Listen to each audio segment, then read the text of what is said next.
Here's a big stinky disclaimer at the start of the video. I've got a cough. It sucks. Comment your favorite cough moment in the comments. I hate you. Fuck you all. So I was sitting around doing, I don't know, something a while ago, and a random thought popped in my head. There's been a lot of snowboarding in Sonic, hasn't there? A random thought, sure, but like, seriously. So I was curious and decided to look through all, or at least most, of the most notable instances of snowboarding in Sonic games. Keeping this intro short and sweet because there's really not a lot of exposition to be had here.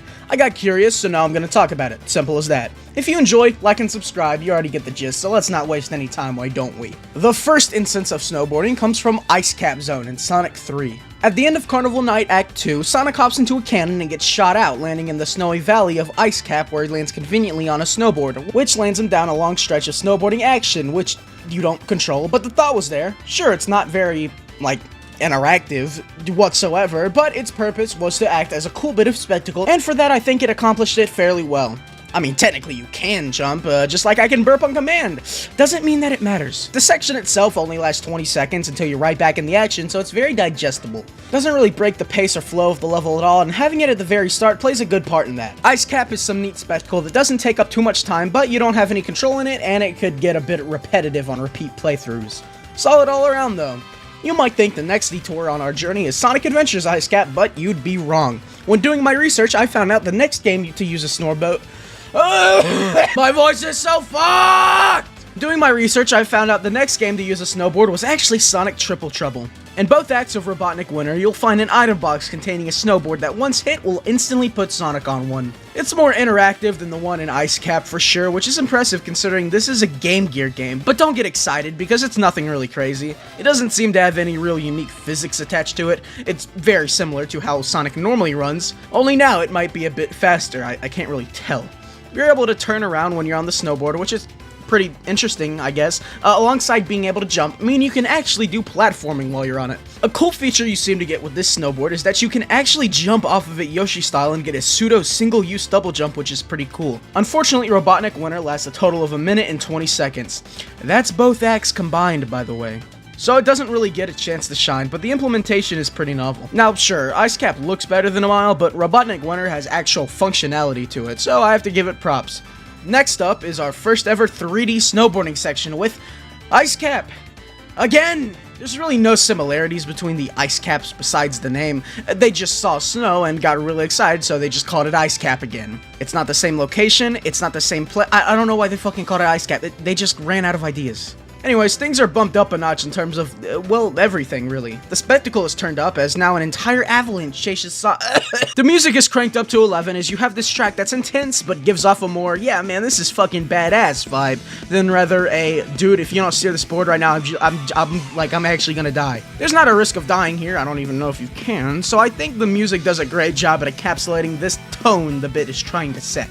High thrills and what would be usually high stakes are whittled down because you're Sonic and he's too cool to be in any real danger. In terms of gameplay, it's way more involved than the previous two entries. Automatically, with being able to fully control him in 3D, you get a lot more freedom. There isn't a lot really done in terms of level design, but there are actually some neat shortcuts here and there. I think this section can drag out just a little too long though.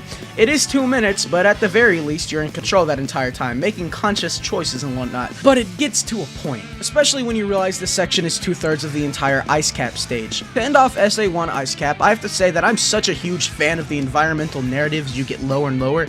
The deeper you descend the slopes, you get closer to this town. What once was just mountains and caves now becomes a sprawling town that you can see pretty close beside you, and at the end, the town fully envelops you. It's very cool and does a great job at conveying this growing level narrative. It's great. So yeah, Ice Cap, it's good. Pretty great even. Just could've done a little more with it and trimmed the fat. Sandhill, it's also from SA1, but it's in a desert with tails.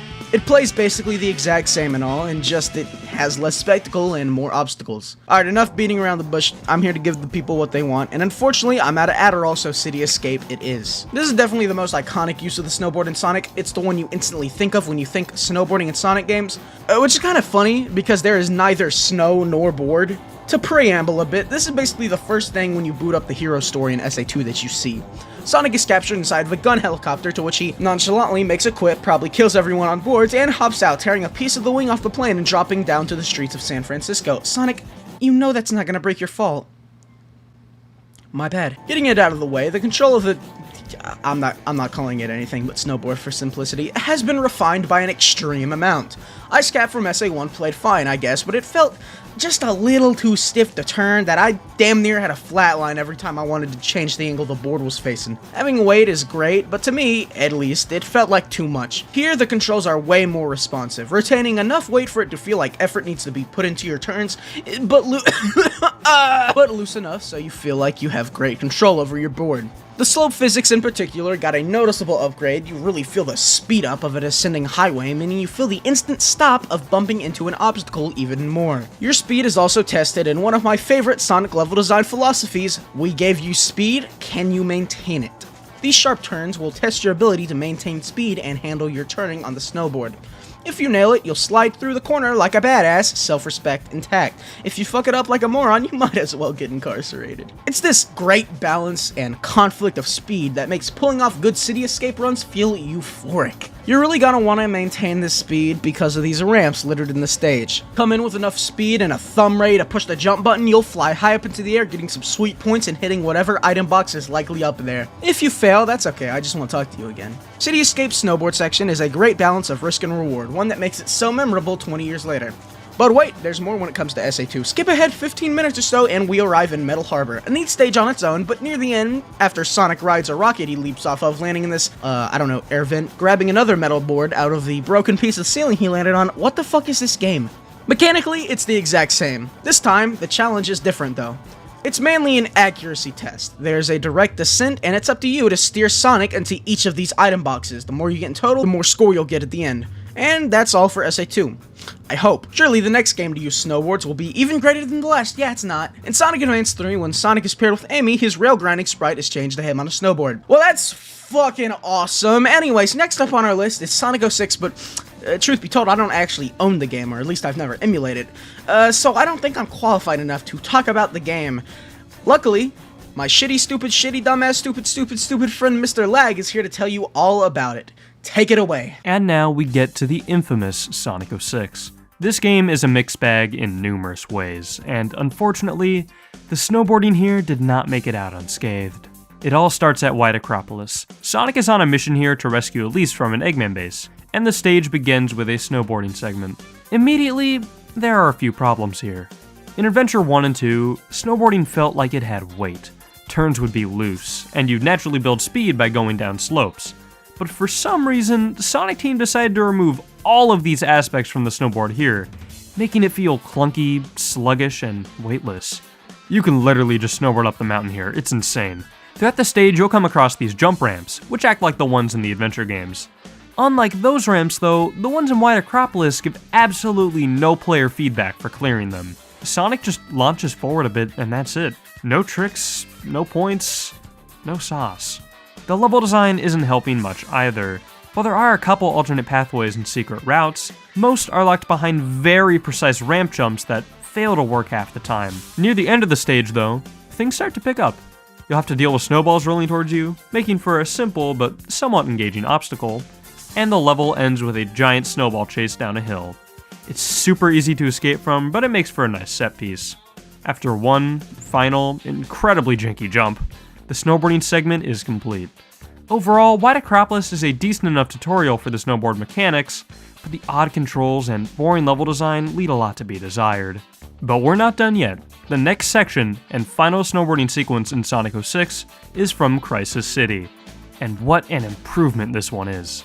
Sonic and the gang have been transported 50 years into the future, and to get back to the present, they need to collect some Chaos Emeralds. So Sonic takes a shortcut through Crisis City.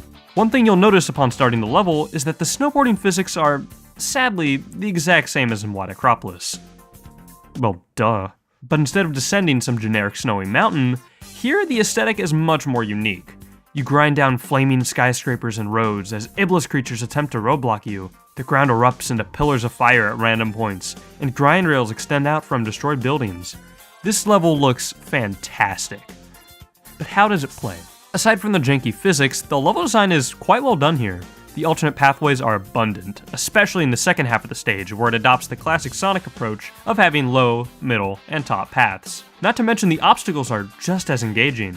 The half-pipe segments are tense and narrow, while the ground eruptions keep you on a constant lookout. Despite all the praise I'm giving for this level, there is a big issue that must be addressed: the slowdown. If there's ever too many effects or enemies on screen, the game speed will slow down to a crawl, and this happens constantly. It really breaks the pace and makes this level feel a lot longer than it actually is. But despite all that, this snowboarding section still has a lot to offer overall. It's not just a section of a level, it's an experience in itself. The last main one on our list is Sonic Generations. When they remade City Escape, you know they had to include the iconic snowboard segment. I don't want to record. Coming at the start of the level, I'm gonna die. This recording's gonna kill me. This recording's gonna kill me. I'm gonna die. This is gonna be the last footage. Last foot. Everything here is cranked up to 11, with the addition of more complicated dash ramps, gun robots on the streets, and a way more complex level layout. In the original City Escape, there weren't any branching paths, which was fine. It was a narrow, linear descent in the streets of San Francisco. In Generations, by hitting the ramps at the perfect time, you'll sometimes be sent to completely different routes, expanding the size of the segment and leading to way more replay value. This recording is hell. It's great, a lovely addition that makes the level have loads more depth. The addition of the boost as well changed up how you play, with maintaining your boost meter actually being a somewhat noticeable challenge. Wow. The gun robots, streetcars, and nailing ramps will all fill your boost meter here.